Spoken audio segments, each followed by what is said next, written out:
Hello everyone, welcome to Q&A with eBrand Secret. I'm Suzi Chen and I'll be your host.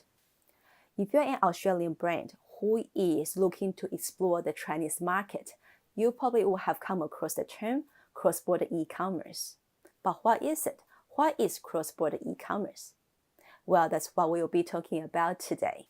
Cross-border e-commerce in its simplest form means selling products through borders, usually through online channel. So an Australian company may wish to send its products to Chinese customers in China through its online store and through postal service. That would be the simplest example of cross-border e-commerce.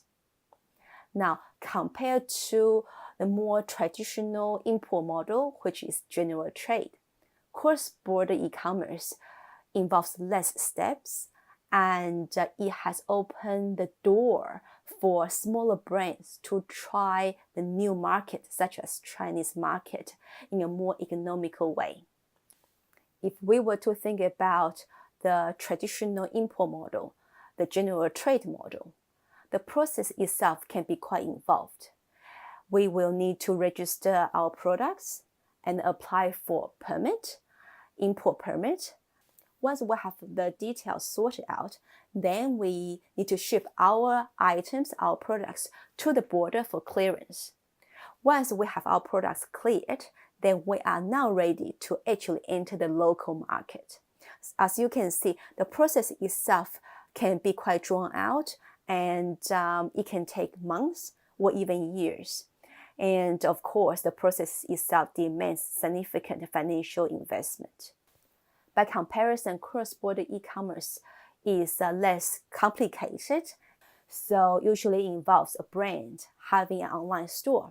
And when an order is received through the online store, then the brand actually dispatch the product to China through postal service or international courier. Now, there is another variation of this cross-border e-commerce model called bonded warehouse, which we will talk a little bit more in future videos. But otherwise, cross-border e-commerce in its simplest form can be done by smaller brands through postal service. But do remember, this particular import model has its own limitation as well.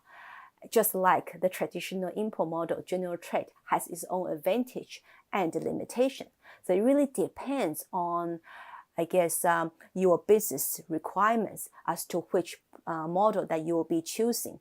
Some brands actually use both models.